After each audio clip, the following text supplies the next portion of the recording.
जय हिंद दोस्तों। देखिए, आप जो भी गोल अचीव करने के लिए वर्कआउट कर रहे हैं उसका आपको पूरी तरह से बेनिफिट मिलेगा या नहीं, आपका वो गोल ठीक से अचीव हो पा रहा है या नहीं, ये काफ़ी हद तक डिपेंड करता है आपकी रैप रेंज पर। फॉर एग्जांपल, अगर आप कोई एक्सरसाइज स्ट्रेंथ ट्रेनिंग के लिए कर रहे हैं तो वहाँ पर आपकी रैप रेंज अलग होगी, और अगर सेम एक्सरसाइज आप मसल बिल्डिंग के लिए यानी हाइपरट्रॉफी के लिए कर रहे हैं तो आपकी रैप रेंज बिल्कुल डिफरेंट होगी। तो इस वीडियो में हम एक्सरसाइज सिलेक्शन के ऊपर बात कर चुके हैं। अब वर्कआउट प्लान बनाने के लिए आपका नेक्स्ट फैक्टर जो होगा वो आपकी रैप रेंज ही होगी।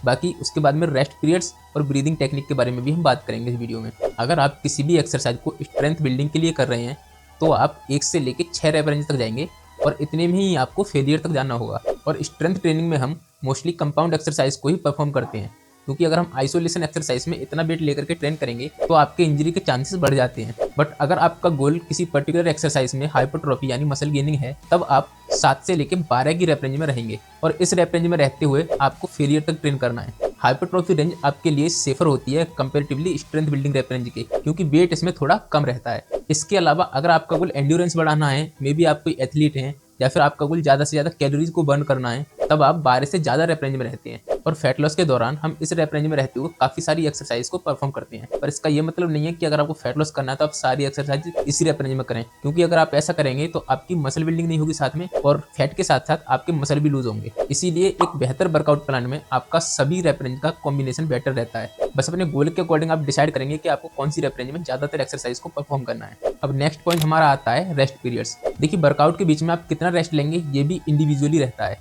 जरूरी नहीं है कि जितना रेस्ट आप ले रहे हैं उतना ही किसी दूसरे को भी चाहिए होगा।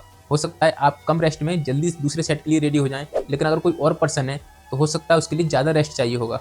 तो देखो, जब हम एक्सरसाइज करते हैं तब हमारा हार्ट रेट ऊपर जाता है, और वो हार्ट रेट कितना ऊपर जाएगा ये डिपेंड करेगा आपके वर्कआउट की इंटेंसिटी पर और आपकी खुद की एंड्योरेंस पर। अगर वर्कआउट की इंटेंसिटी बहुत ज़्यादा है तो ऑब्वियसली हार्ट रेट ज़्यादा ऊपर जाएगा। पर मेन क्वेश्चन ये है कि आप नेक्स्ट सेट के लिए कब रेडी हो जाएंगे। तो उसका सीधा सा आंसर है कि जब आपका हार्ट रेट 100 से नीचे आ जाता है तब आप नेक्स्ट सेट के लिए रेडी हो जाएंगे। पर इसको चेक करने के लिए आप कोई जिम में मशीन तो लेकर के जाएंगे नहीं। तो सिंपल सा आइडिया है कि आप या तो अपने हार्ट पर हाथ रख के या अपनी पल्स को चेक करके ये पता लगा सकते हैं कि आपका हार्ट रेट ऑलमोस्ट कितना है। देखिए, हो सकता है स्टार्टिंग में आपको स्टॉप वॉच की जरूरत पड़े, पर आपको बस इतना देखना है कि 6 सेकंड में आपका हार्ट अगर 10 बार बीट कर रहा है तो इसका मतलब हार्ट रेट आपका 100 है। अगर उससे ज़्यादा है आपका हार्ट रेट तो आप अभी नेक्स्ट सेट के लिए रेडी नहीं है। बट अगर 10 से कम है 6 सेकंड में तो इसका मतलब आप नेक्स्ट सेट के लिए रेडी हैं। स्टार्टिंग में आपके लिए ये देखना पड़ेगा, फिर आपकी खुद से हैबिट हो जाएगी, आपको खुद पता लग जाएगा कि आप जिस कंडीशन में हैं वहाँ आप दूसरे सेट के लिए रेडी हैं या नहीं। तो ये बेसिक रूल है जिससे आप ये पता कर सकते हैं कि आपको कितना रेस्ट लेना है हर एक एक्सरसाइज के बीच में।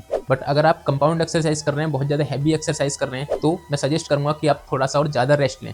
इसके बाद बात करते हैं ब्रीदिंग टेक्निक की। देखिए, कई लोगों का ये भी क्वेश्चन होता है कि हमको ब्रीदिंग किस तरह से करनी है वर्कआउट के टाइम पर। तो सिंपल सा रूल तो ये है कि जब आप वेट को ग्रेविटी के अगेंस्ट लेकर के जा रहे हैं तब आपको एक्सेल करना है, यानी ब्रीद आउट करना है। और जब आप वेट को ग्रेविटी के थ्रू लेकर के आ रहे हैं तब उस वक्त आपको ब्रीद इन करना है, यानी कि इनहेल करना है। बट कुछ जगहों पर ये रूल उतना अच्छे से वर्क नहीं कर पाता है, जैसे कि कंपाउंड मूवमेंट, जैसे कि बहुत ज़्यादा हैवी मूवमेंट, या फिर आप अपना पीआर चेक कर रहे हो उस वक्त। तो मैं इसमें एक लाइन और ऐड करना चाहूँगा कि जब आपको फोर्स की बहुत ज़्यादा ज़रूरत हो रही है वेट को कंट्रोल करने में या मूव करने में, उस वक्त एयर आपके अंदर होनी चाहिए, यानी उस वक्त आपको इनहेल करके रखना है। फॉर एग्जाम्पल, जब आप स्क्वाट्स लगा रहे हैं तब आप मूवमेंट को स्टार्ट करते वक्त इनहेल करेंगे और पूरी तरह से नीचे तक जाएंगे, और वापस से ऊपर तक आने तक आप इनहेल करके ही रखेंगे।